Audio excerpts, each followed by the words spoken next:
لیکن جو بدبخت منافق طبقہ ہے انہوں نے یہاں پر دیگر حدیث کی کتابوں میں موجود جو صحابہ کے لیے لفظ مولا ہے اس کو تقابل میں ذکر کیا. کہتے ہیں صرف اکیلے علی مولا تھوڑے ہیں بلکہ زید بھی مولا ہیں, حضرت دیگر صحابہ کرام کے لیے حضرت سفینہ بھی مولا ہیں, حضرت صوبان بھی مولا ہیں, حضرت ابو کبشہ بھی مولا ہیں, حضرت افلا بھی مولا ہیں, حضرت جبریل بھی مولا ہیں, دیگر مومنین بھی مولا ہیں. اور اس کے آگے حوالہ دے دیا حدیث کی کتابوں کا اور قرآن پاک کی آیتوں کا. مطلب کیا تھا کہ تاکہ جن لوگوں کے ذہنوں میں یہ مولا علی کی عظمت اور فضیلت, یہ ان کی ایک شان کا ایک تاثر اور ایک رعب آتا ہے, تاکہ وہ کہیں جی اس میں مولا علی کی کیا شان ہے, یہ تو باقی بھی جو نا حدیث کے معنی میں حدیث کے اندر مولا ان کے لیے بھی لفظ ذکر کیا گیا ہے, تو پھر اس میں مولا علی کی کیا شان. اب دیکھتے ہیں کہ یہ مولا کا معنی کیا ہے, اور وہ جو باقی صحابہ ہیں وہ بھی مولا ہیں, تو پھر اس میں مولا علی کی الگ سے شان عظمت کیا ہے, اس کو ہم دیکھیں گے قرآن و سنت کی روشنی میں. سب سے پہلے میں نے آپ کے سامنے سورہ محمد آیت نمبر 11 تلاوت کی ہے, جس میں اللہ تعالیٰ فرماتا ہے ذالک بان اللہ مولا الذین آمنوا, یہ اس لیے کہ اللہ تبارک و تعالیٰ مولا ہے ایمان والوں کا, وان الکافرین لا مولا لهم, اور کافروں کے لیے کوئی مولا نہیں ہے. اب یہاں قرآن مجید قرآن رشید کو جس وقت ہم کھول کے پڑھتے ہیں تو قرآن مجید میں لفظ مولا یہ چونکہ ولی کے مادے سے, اور اس مادے کے ساتھ قرآن میں 118 سے زائد مقامات پر مختلف معانی کے ساتھ یہ لفظ جو ہے نا وہ ذکر ہوا ہے. کتنا؟ 118 سے زائد مقامات پر اس لفظ واف لام یا ولی کے اس مادے کے ساتھ یہ سلسلہ ہے. اب جس وقت ہم سورہ محمد کو دیکھتے ہیں کہ اللہ تعالیٰ فرماتا ہے کہ کافروں کا کوئی مولا نہیں اور مومنوں کا مولا اللہ تعالیٰ ہے. ابھی ہم نے مولا کا معنی نہیں کہ انشاءاللہ آج آپ کے سامنے ایسا کھول کے میں رکھوں گا نہیں کہ مولا کا معنی اور مولا کہتے کس کو ہیں, آپ کی طبیعت انشاءاللہ اشش کر اٹھیں گی اور صرف قرآن و حدیث سے استدلال ہوگا, کوئی ادھر ادھر کی بات نہیں ہوگی. سورہ محمد کو جب ہم پڑھتے ہیں تو اللہ تعالیٰ قرآن میں فرماتا ہے الذین کفروا وصدوا عن سبیل اللہ ضل اعمالهم, یعنی دو جماعتوں کا ذکر کیا, مومنوں اور کافروں کا. تو اللہ فرماتا ہے کہ یہ جو لوگ کافر ہیں انہوں نے اللہ کی راہ سے انہوں نے کفر کیا اور اللہ کی راہ سے لوگوں کو روکا, تو اللہ نے ان کے اعمال کو کیا کر دیا؟ برباد کر دیا. اور اہل ایمان کا ذکر کیا والذین آمنوا وعملوا الصالحات وآمنوا بما نزل علی محمد وهو الحق من ربهم کفر عنہم سیئاتہم واصلح بالهم, یعنی ایمان کافروں کے اعمال کو اللہ نے کیا کیا؟ برباد کر دیا, اور ایمان والوں کے اعمال کو اللہ تعالیٰ نے کیا کر دیا؟ ان کی حالت کو سنوار دیا. اب کفار کے لیے اضل اعمالهم اور مومنین کے لیے اصلح بالهم کے الفاظ آئے. وجہ کیا ہے؟ اب وجوہات ذکر کی. ذالک بان الذین کفروا اتبعوا الباطل, یہ وجہ یہ ہے کہ کافروں نے اتباع کی کس کی؟ باطل کی. وان الذین آمنوا اتبعوا الحق, مومنوں نے اتباع کی کس کی؟ حق کی. دوسری وجہ کیا ہے؟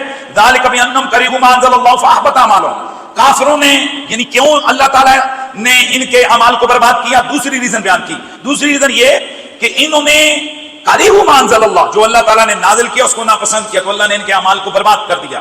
پھر اللہ تعالیٰ فرماتا ہے افلم یسیروا فی الارض فینظروا کیف کان عاقبۃ الذین من قبلہم دمر اللہ علیہم وللکافرین امثالها. اب یہاں پر اللہ تبارک و تعالیٰ نے کافروں کے عذاب اور ان کی ہلاکت کو بیان کیا, اور بیان کر کے پھر آگے فرمایا ذالک بان اللہ مولا الذین آمنوا وان الکافرین لا مولا لهم, یہ اس وجہ سے ہے, یعنی یہ جو سارے معاملات آ رہے ہیں ان کے اعمال کی بربادی, کہ ان کافروں کا کوئی مولا نہیں ہے, اور مومنوں کو یہ عزت اس وجہ سے مل رہی ہے کہ ان کا مولا ہے. اب یہاں اس جگہ پر لفظ مولا قرآن مجید میں جو استعمال ہوا ہے اس آیت سورہ محمد آیت نمبر 11 کے اندر, تو دیکھنا یہ کہ اس مقام پر یہ جو لفظ مولا ہے تو اس کا معنی کیا ہے. اعلیٰ حضرت فاضل بریلوی نے اس مقام پر لفظ مولا کا معنی مولا ہی کیا ہے. اب دوسرا تفسیر صراط الجنان یہ جو دعوت اسلامی والی ہے, اس میں انہوں نے یہاں مولا کا معنی کیا ہے مددگار, یعنی اللہ مسلمانوں کا مددگار ہے اور کافروں کا کوئی مددگار نہیں ہے.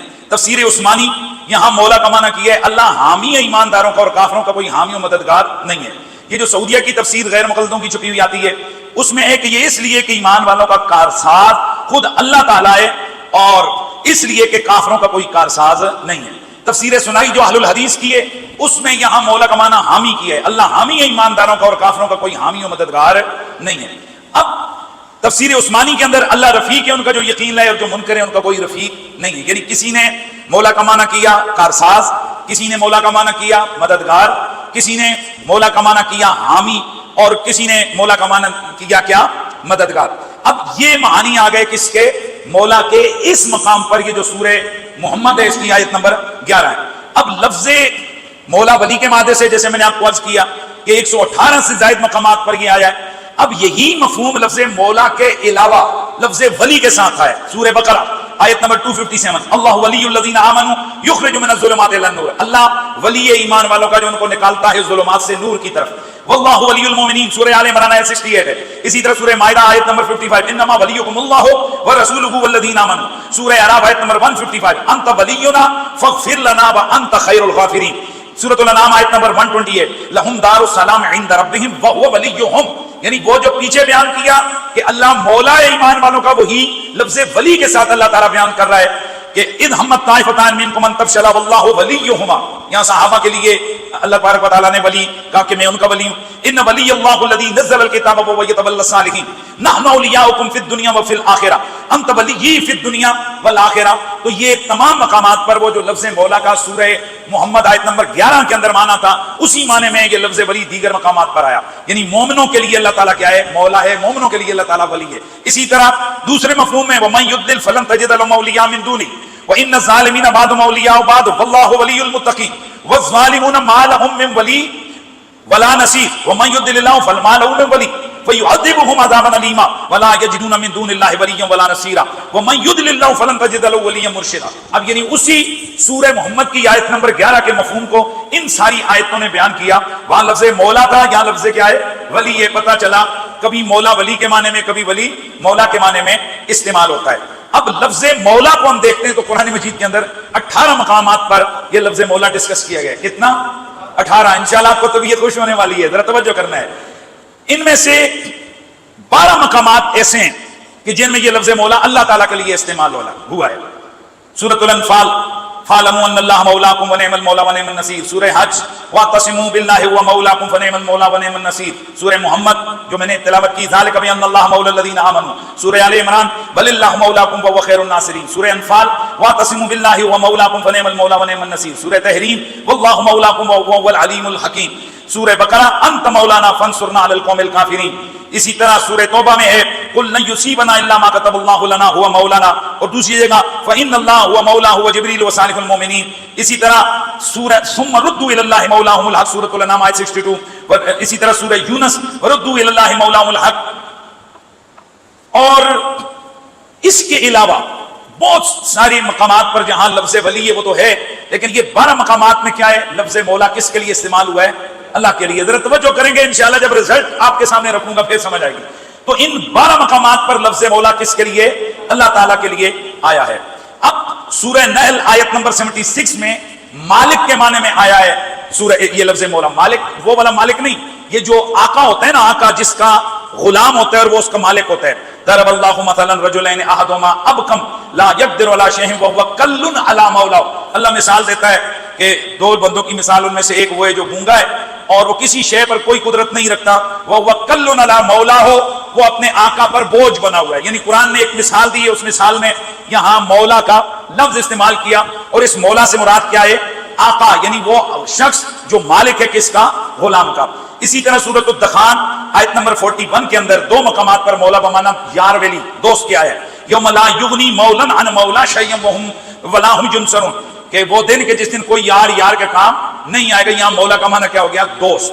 اسی طرح آپ حیران ہوں گے کہ سورۃ الحدید آیت نمبر 15 وہاں مولا کا معنی تو رفیق ہے, لیکن اس مولا سے مراد جہنم ہے. سمجھ رہے ہیں, آیت یاد رکھیں گے. سورۃ الحدید آیت نمبر 15 فَالْيَوْمَ لَا يُؤْخَذُ مِنْكُمْ فِدْيَةٌ وَلَا مِنَ الَّذِينَ كَفَرُوا مَأْوَاكُمُ النَّارُ وَهِيَ مَوْلَاكُمْ وَبِئْسَ الْمَصِيرُ. اس جگہ قرآن مجید قرآن رشید کے اندر مولا بمانا رفیق کے, لیکن یہاں مولا سے مراد جہنم میں, یہاں مولا سے مراد جہنم کی آگ ہے. اب جب ہم قرآن مجید قرآن رشید کو دیکھتے ہیں تو پھر ہمیں لفظ مولا کے معانی ملتے ہیں. مولا بمانا کار ساتھ, مولا بمانا دوست اور محبوب, مولا بمانا مالک و آقا, مولا بمانا مددگار. اور قرآن مجید اور اس کے علاوہ دیگر جب احادیث کی طرف ہم دیکھتے ہیں تو وہاں اور معنوں کے اندر بھی مولا آیا ہے. اب کہیں پر تو حدیث مبارکہ میں مولا کا معنی ہے آزاد ہونے والا غلام, اور کہیں معنی ہے آزاد کرنے والا آقا, کہیں معنی ہے چچا کا بیٹا, کہیں معنی ہے قریبی رشتہ دار. اب جب ان سارے معنی کو ہم غور کریں تو پھر قرآن و سنت میں جہاں بھی لفظ مولا آیا ہے، اب ہر جگہ پر ایک ہی معنی نہیں کیا جا سکتا، بلکہ ہر جگہ جہاں بھی لفظ مولا اللہ کے لیے استعمال ہوا ہے تو وہ معنی کریں گے جو اللہ کے شایان شان ہے، جہاں یہ لفظ غیر اللہ کے لیے استعمال ہوا ہے وہ معنی کریں گے جو ان کے شایان شان ہے۔ اگر یہ لفظ ایمان والوں کے لیے یا یہ لفظ نبیوں کے لیے استعمال ہوا ہے تو ان کے لیے وہ معنی کریں گے جو ان کے شایان شان ہے۔ اور دوسری بات یہ بھی ہے کہ ہر لفظ اس کا معنی اس وقت متعین ہوتا ہے کہ جس وقت دلالت سیاق کلام کی طرف غور کیا جائے، یعنی جہاں گفتگو ہو رہی ہوتی ہے وہ گفتگو خود اس لفظ کا معنی متعین کر دیتی ہے۔ برادران اسلام، بعض اوقات ایسا ہوتا ہے کہ جو لفظ ایک ہوتا ہے اس کے کئی معنی ہوتے ہیں، وہی لفظ ہے ایک جگہ اس کا ایک معنی کرنا جائز ہے، دوسری جگہ اس کا معنی کرنا گناہ اور حرام ہے۔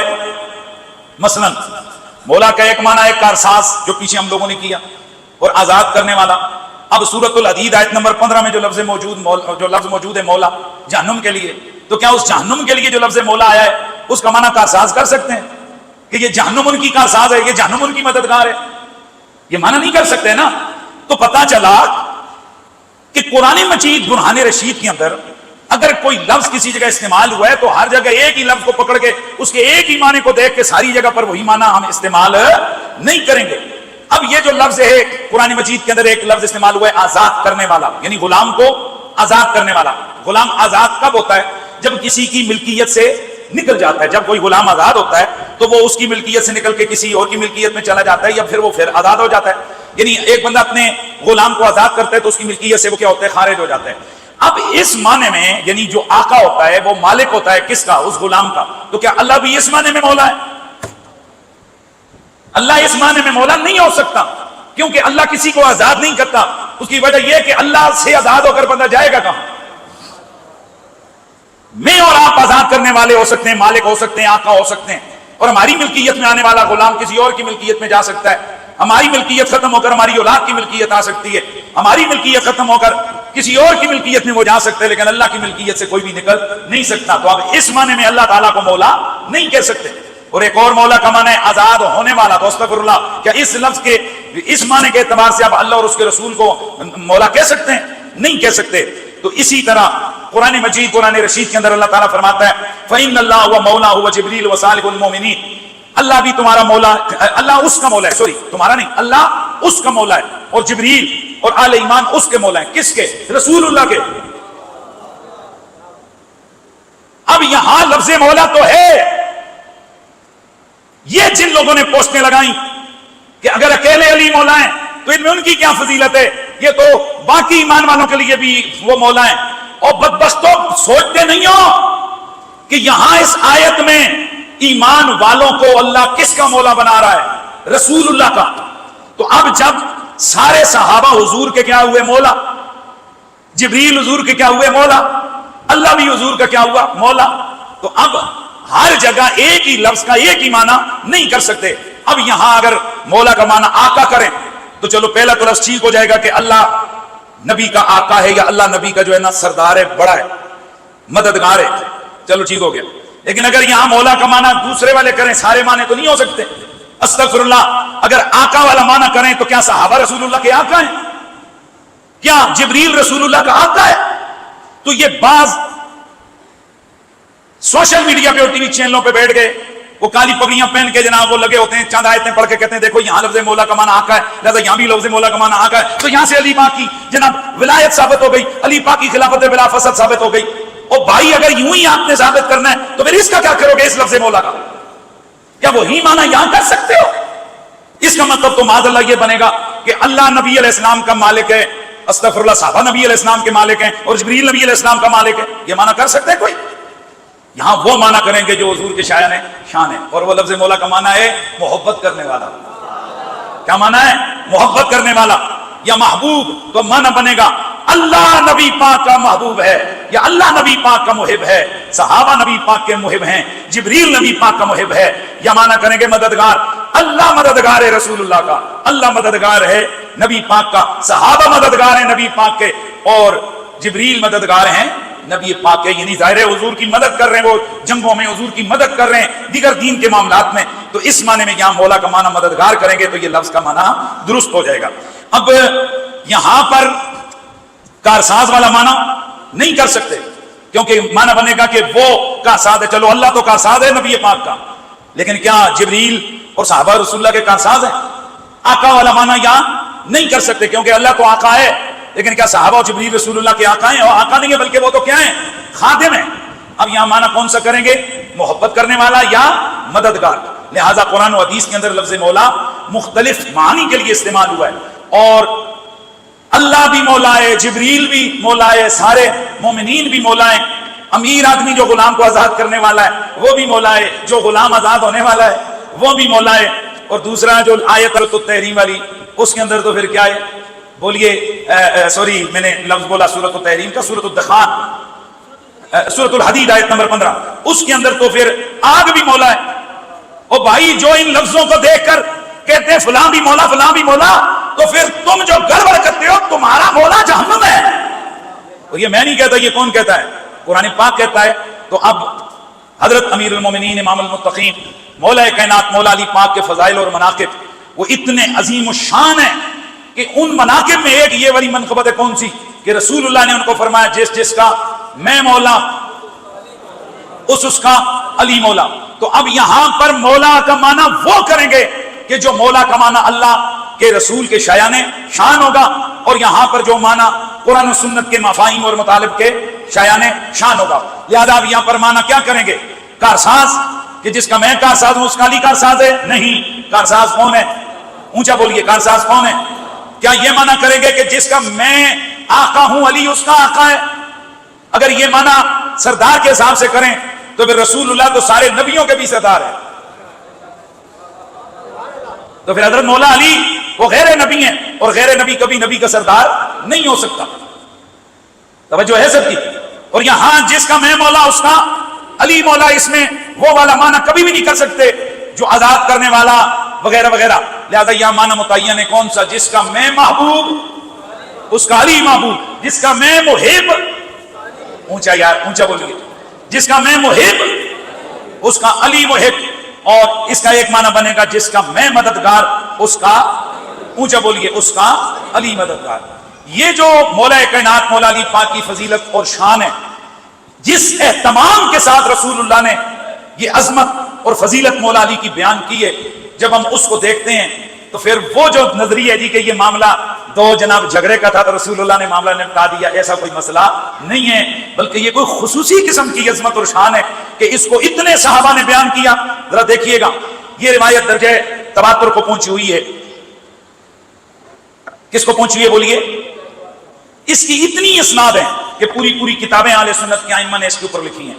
تذکرۃ الافاض میں حافظ صاحب لکھتے ہیں رائے تو مجلدا من طرق الحدیث لابن جریر فاندہشت له لکثرت تلک الطرق. کہتے ہیں کہ میں نے امام طبری کی الولایہ کتاب کو دیکھا تو اس میں انہوں نے حدیث غدیر کی اتنی سندیں اور طرق جمع کیے تھے کہ میں ان کو دیکھ کر حیران اور ششدر رہ گیا. اس حدیث کی تقریباً 51 اسناد ہیں، اور اس حدیث مبارکہ کو 110 کے قریب صحابہ کرام نے روایت کیا. سبحان اللہ کی آواز آ جائے. کتنے بولیے؟ 110. یہی وجہ ہے کہ حافظ ذہبی نے سیر اعلام النبلاء میں، حافظ ابن کثیر نے البدایہ والنہایہ میں، ابن جزری نے مناقب اسد اللہ الغالب میں، امام سیوطی نے قطف الازہار میں، امام اجلونی نے کشف الخفا میں، امیر صنعانی نے توضیح الافکار میں، امام قطانی نے نظم المتناصر من الحدیث المتواتر میں، علامہ البانی نے سلسلۃ الحدیث الصحیحہ میں، اور علامہ مناوی میں اپنی تفسیر میں، اور اسی طرح غلام مصطفیٰ ظہیر امن پوری نے اس حدیث کو، یہ اہل الحدیث کے ایک محدث ہے، انہوں نے اور اس کے علاوہ دیگر کئی بزرگوں نے اس حدیث کو حدیث متواتر قرار دیا ہے.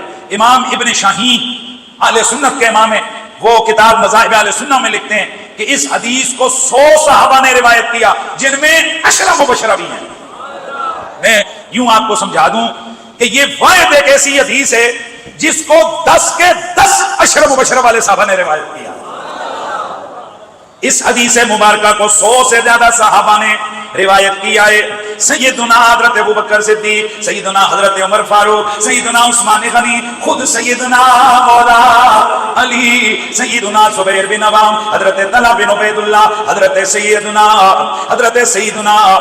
طلحہ بن عبید اللہ، سیدہ عائشہ صدیقہ، سیدتنا فاطمہ الزہرا، حضرت سیدنا ابو ہریرہ، حضرت سیدنا اسامہ، حضرت ام سلمہ، سیدنا بریدہ، جابر بن عبداللہ، سیدنا حسان بن ثابت، حضرت خزیمہ بن ثابت، سیدنا زید بن ارقم، زید بن ثابت، سعد بن عبادہ، سعید بن زید، سعد بن حنیف، عباس بن عبد المطلب، عبداللہ بن عباس، عمار بن یاسر، عمرو بن الحمق، عمران بن حسین، قیس بن ثابت، ابو جحیفہ، حضرت سیدہ ام ہانی، حضرت عبد الرحمن بن عوف، سمرہ بن جندب، اس کے علاوہ دیگر 110 کے قریب صحابہ نے یہ حدیث مبارکہ روایت فرمائی ہے، جس کی تمام سندیں یا حسن ہیں یا صحیح ہیں، کئی کمزور بھی صحیح، لیکن اس کے باوجود 150 سے زیادہ اہل سنت و جماعت کی کتب حدیث کے اندر یہ روایت موجود ہے۔ یہ جب حدیث متواتر درجے کی ہے تو آپ کو سمجھنا چاہیے کہ اس کی پاور کتنی ہے، جتنی قرآن کی آیت کی پاور ہے اتنی اس حدیث کی پاور ہے۔ یعنی متواتر حدیث وہ ہوتی ہے نا جو قرآن کے پاور کی، قرآن کے درجے کی روایت ہوتی ہے۔ فرق صرف یہ ہوتا ہے قرآن اللہ کا کلام ہے اور حدیث رسول اللہ کا کلام ہے، باقی اس کے قطعی اور یقینی ہونے میں کوئی فرق نہیں ہے۔ اتنی مضبوط حدیث ہے، لیکن یہ بغض علی جب سینوں میں آ جائے تو کیا کیا رنگ نکلتا ہے سینوں سے۔ ابن تیمیہ اتنا بڑا محدث ہونے کے باوجود رافضیوں کی، شیعوں کی تردید میں اس نے کتاب لکھی، اور اس کتاب میں جب اس کو کئی سوالوں کا جواب اس کے پاس نہ آیا تو اس نے اس حدیث کا ہی انکار کر دیا، لا حول ولا قوت الا باللہ العلی العظیم، یعنی حدیث من کنت مولا کا کیا کر دیا، انکار کر دیا، کہ یہ کہنے لگا یہ حدیث موضوع ہے، ضعیف ہے، من گھڑت روایت ہے، لا حول ولا قوت الا باللہ العلی العظیم۔ یہ اسی طرح جس طرح بندہ یہ کہے کہ سورۃ بقرہ قرآن کا حصہ ہی نہیں ہے، یہ اسی طرح جس طرح کوئی بندہ کہے کہ جناب فلاں سورت قرآن میں ہے ہی نہیں ہے، اسی طرح کہ بندہ کہے کہ یہ حدیث من کنت مولا ہے ہی نہیں ہے۔ اتنے طرق سے، اتنی سندوں سے یہ روایت ہے کہ جس میں شک و شبے کی کوئی گنجائش نہیں ہے۔ اس حدیث مبارکہ کے کئی الفاظ ہیں اور کئی انداز ہیں، میں چونکہ وقت میرا بہت کم ہے، میں چاہتا ہوں کہ پہلے اس حدیث مبارکہ کو دیکھتے ہیں کہ یہ حدیث کیا ہے۔ حضرت برہ بن عازب رضی اللہ تعالیٰ عنہ سے مروی حدیث ہے، فرماتے ہیں فنزلنا بغدیر حم فنودی فینا الصلاۃ جامعہ۔ اچھا، یہ کئی سندیں، کئی طرق ہیں، کئی حدیثیں، کئی حدیثوں میں کچھ چیزیں بیان کی ہیں، کئی حدیثوں میں صرف یہ لفظ بیان کیے ہیں، کئی حدیثوں میں راؤنڈ اباؤٹ بیان کیا ہے، کئی حدیثوں میں تھوڑی ڈیٹیل کو بیان کر دیا گیا ہے۔ لہذا مختلف روایتوں کو جب ہم نے پڑھا تو ان میں جو چیزیں سامنے آئیں وہ کیا ہیں۔ برہ بن عازب فرماتے ہیں کہ ہم غدیر خم کے موقع پر پہنچے، یہ مقام ہے مکہ اور مدینہ کے درمیان، تو آواز لگائی گئی الصلاۃ جامعہ، یعنی نماز کا ٹائم ہو گیا۔ وقوسہ علی رسول اللہ تحت شجرتین، 2 درختوں کے نیچے حضور کے لیے جگہ کو صاف کیا گیا۔ بعض روایتوں کے اندر آتا ہے کہ حضور کے لیے خیمہ لگایا گیا، بعض روایتوں کے لیے آتا ہے کہ حضور کے لیے چٹائی بچھائی گئی۔ اب یہاں کوئی بندہ کہے او جناب یہ حدیث تو پھر مسترب ہوئی، کوئی کہتا ہے چٹائی بچھائی گئی، کوئی کہتا ہے خیمہ لگایا گیا، کوئی کہتا ہے جگہ کو صاف کیا گیا۔ کوئی ہے کہ گل تو نہیں ہوئی بیٹا، اگر غور کرو تو گل صحیح ہے۔ جس نے پہلا درجہ دیکھا پہلے جگہ کو صاف کیا گیا، جس نے دوسرا درجہ دیکھا چٹائی لگائی گئی، جس نے تیسرا درجہ دیکھا اس وقت خیمہ لگ گیا تھا۔ تو اپنے اپنے طور پر جس نے بھی حدیث بیان کی ہے وہ حدیث کیا ہے، بالکل صحیح ہے۔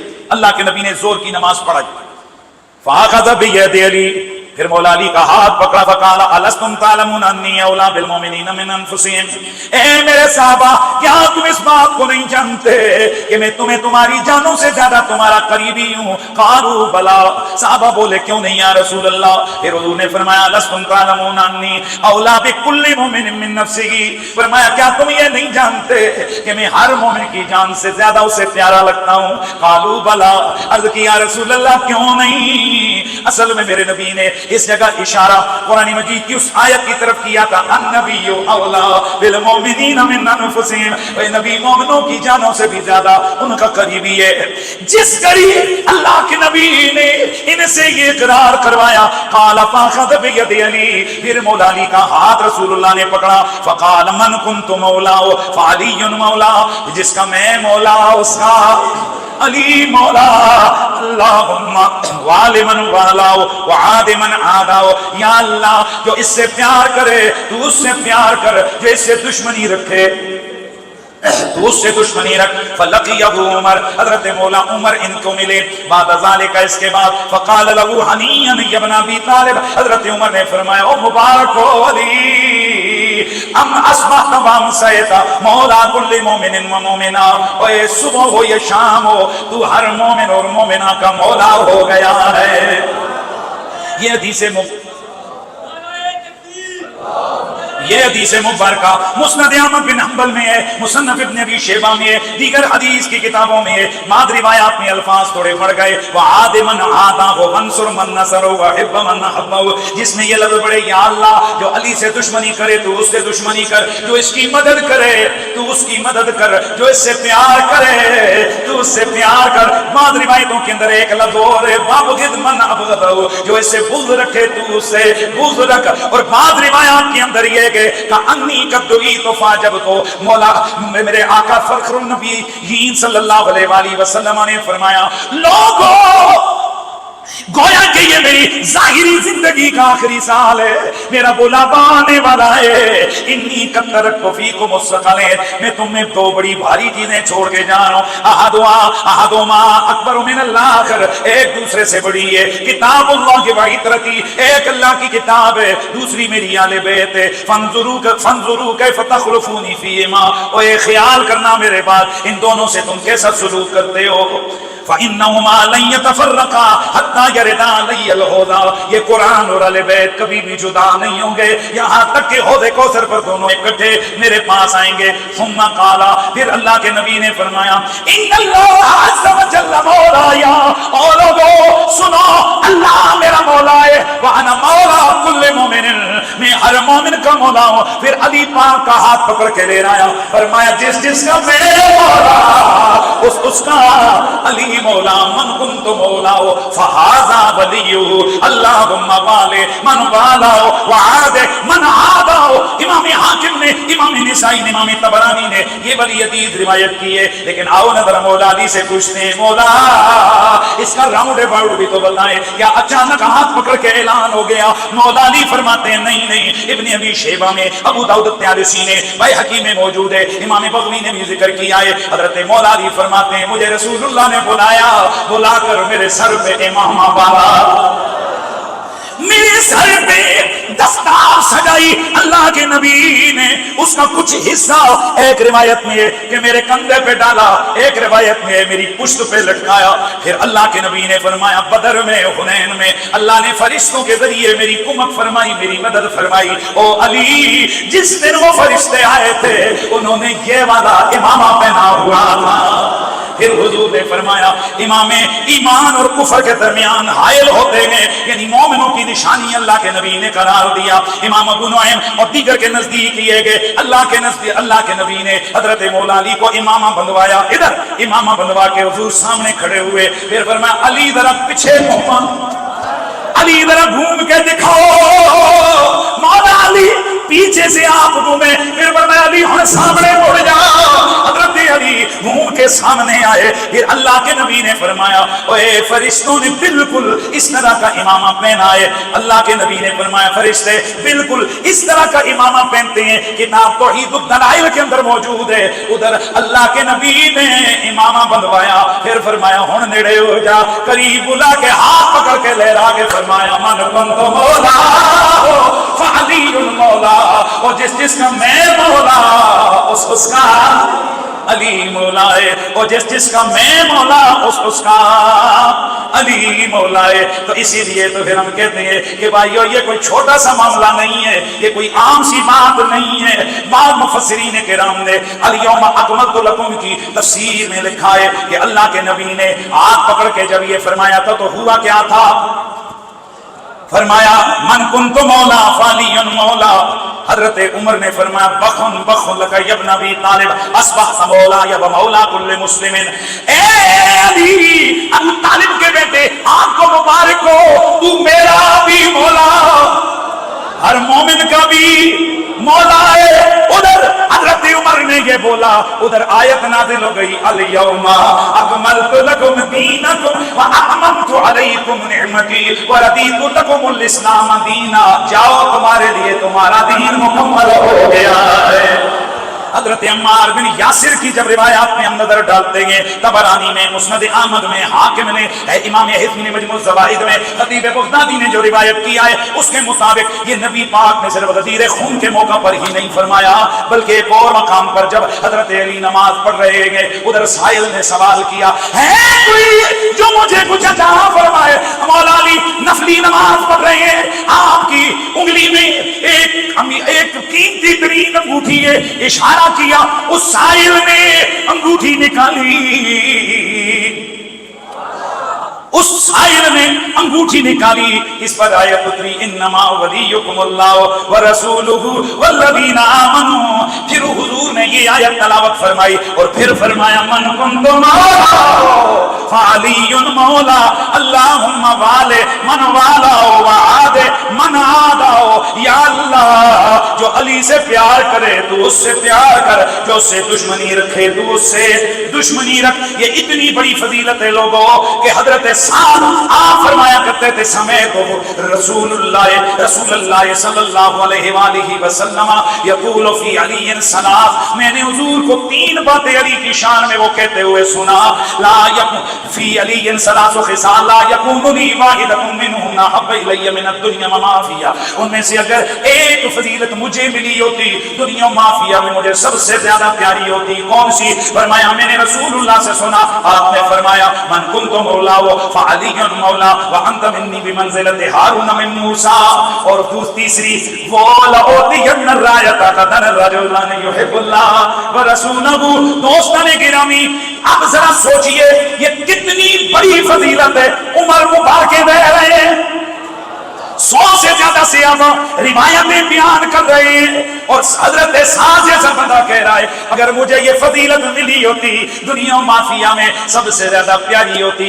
اب میں پوچھنے لگا ہوں اور ناسبی مولویوں جو حدیث کے اندر سے الفاظ مولا کے نکال کے کہتے ہو فلاں بھی مولا فلاں بھی مولا فلاں بھی مولا، حضرت سعد کو پتا نہیں تھا کہ وہ بھی مولا ہے، وہ بھی مولا ہے، حضرت عمر کو پتا نہیں تھا، دیگر صحابہ کو پتا نہیں تھا، یہ بخن بخن کہہ کر حضرت عمر کی خوشیاں بتا رہی ہیں کہ یہ جو اعلان ولایت ہے یہ مومن منافق میں فرق کرنے والا ہے۔ اس لیے دوستان گرامی یہ عام سی فضیلت نہیں ہے بلکہ یہ اتنی بڑی مولا علی کی فضیلت ہے کہ قیامت تک اس خوشی کو، اس دن کو، یعنی 18 ذی الحجہ کو بھی یاد رکھا جائے گا، غدیر خم کو بھی یاد رکھا جائے گا، اور کہنے والے یہ کہتے رہیں گے مبارک ہو علی تم کو،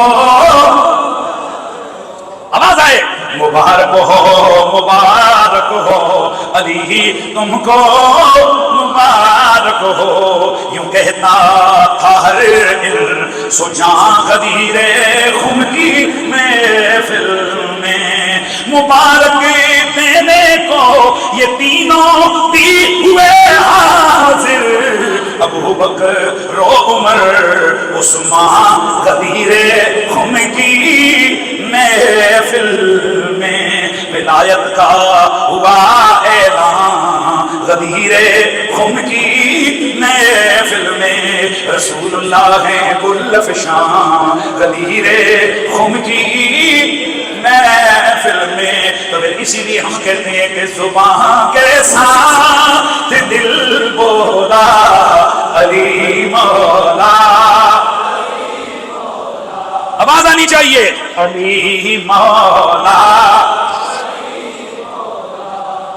اب یہاں اتنی بڑی فضیلت ہے یہ میرے مولا علی کی کہ خود مولا علی نے جس وقت آپ کے مخالفین نے آپ کے خلاف ماز کھڑا کیا تو مولا علی نے منبر پہ کھڑے ہو کر اعلان کیا، فرمایا تمہیں قسم ہے اس رب کی جس کے قبضے میں تمہاری جان ہے، بولو تم میں سے کس کس نے سنا ہے کہ رسول اللہ نے میرے لیے یہ فرمایا؟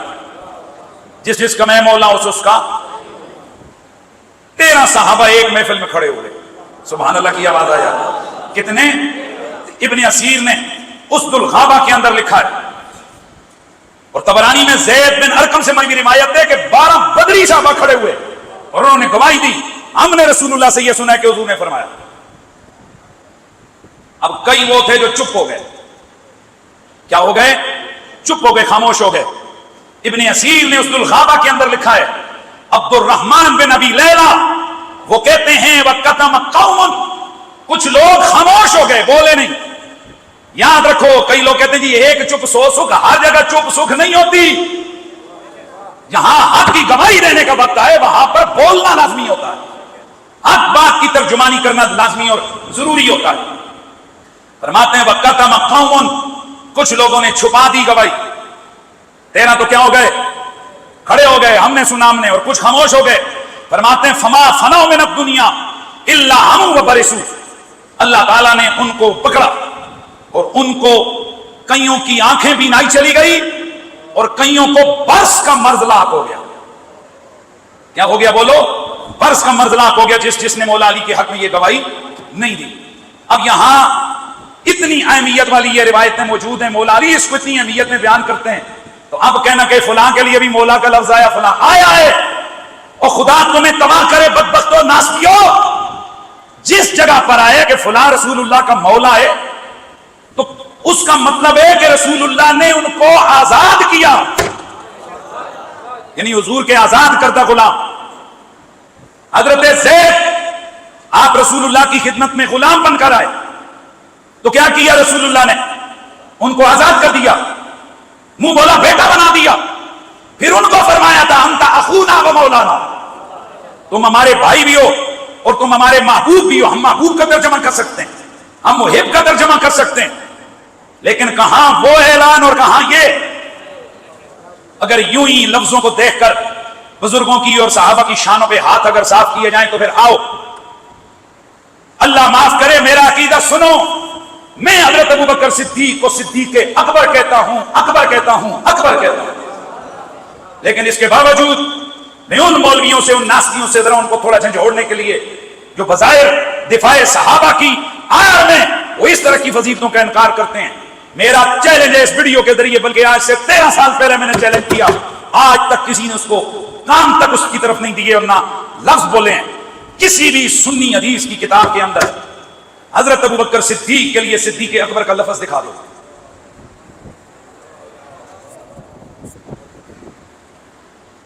رسول اللہ نے فرمایا ہو کہ ابوبکر صدیق اکبر ہے, صدیق کے لفظ ملتے ہیں, صدیق اکبر کا لفظ نہیں ملتا. 2 دن پہلے قبلہ جامی صاحب نے ایک شعر پڑھا, اے علی فاروق اعظم تو لقب ہے آپ کا, اے وسیع مصطفیٰ صدیق اکبر کون ہے. تو پورے پاکستان میں مولویوں نے ٹان شروع کر دی, وہ جی یہ دیکھو یہ کیا بول رہے ہیں, گولڑے والا سب زیادہ. حالانکہ میں عرض کر دوں کہ جامی صاحب نے یہ جو کلام پڑھا وہ کلام رسول اللہ کی حدیث کا ترجمہ ہے.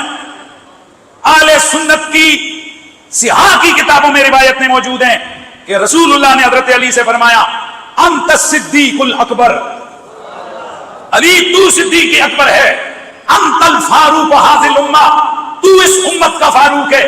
اور خود مولا علی سے مروی یہ روایت ہے, آپ یہ منبر پہ بیٹھ کے کہتے ہیں انا عبد اللہ واہ رسول اللہ, میں اللہ کا بندہ ہوں, میں رسول اللہ کا ویر ہوں, وانا الصدیق الاکبر, میں صدیق اکبر ہوں.